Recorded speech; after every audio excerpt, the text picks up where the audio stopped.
Hey guys, we're going to teach you the G family chord family, just the 4 chords, G, D, E minor, and C. We're going to start with G. So I love to start from the bottom up, so get your pinky, 3rd fret, bottom string, get your ring finger, and put it right next to each other, so like little partners, alright? Then this is going to be a stretch for a lot of you, and that's why I like teaching G as one of the first ones I teach, because you're going to stretch your pointer finger all the way to the 5th string over here on the 2nd fret. Alright? 5th string from the bottom, 2nd string from the top, and your middle finger goes right on the 3rd fret there. And this is your G chord, alright? So doing it again, just up close for you. From the bottom up, pinky and ring finger. And get this one up here and go like that. Alright? And give it a strum. What you want to do is you want to hear every single note. So one by one, hear every single note. Alright? If you pluck it and it kind of gives that buzzing sound or does that sound, that means you're not pressing hard enough. Alright? So typically your pinky and your ring are the ones who you need most help with. So if you hear any like that means you gotta press harder. Get that sound out, alright? Just like that. So there is your G, alright? So 2 on the bottom, pointer, thing like that. Go right through it. We're gonna go to D next. So with D, you can get your middle finger on the 2nd fret and bottom string, then your ring finger, 3rd fret on that 2nd string, and your pointer finger right there on the 2nd fret. You're skipping a string in between there, alright? Skip, you see how it's skipping? It's on that 3rd string.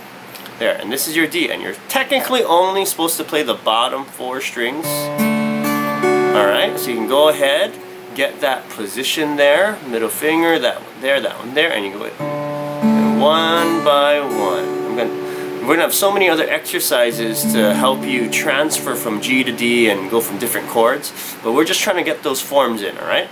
So there is your D chord, alright? D chord. Okay? Awesome. Give it a strum. Make sure, pluck it one by one. Make sure that you hear every single note.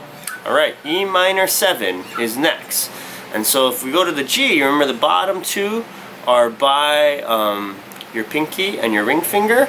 You just put those right back there, E minor 7. Your middle finger goes right here, and your pointer finger goes right on top. So does this look really familiar? Right? Because from your G, it's really all you're doing is moving your middle finger over here like that, alright? Middle finger, keeping these two in the same place and moving there, and it is your E minor, alright? So, G, and this is E minor, okay? So on the 2nd fret, of the 3rd string from the top, and 2nd string, 2nd fret, alright? E minor, alright? And again, do one by one. Make sure you hear every single note that comes out. Cool. Alright, last one we're going to do is C2.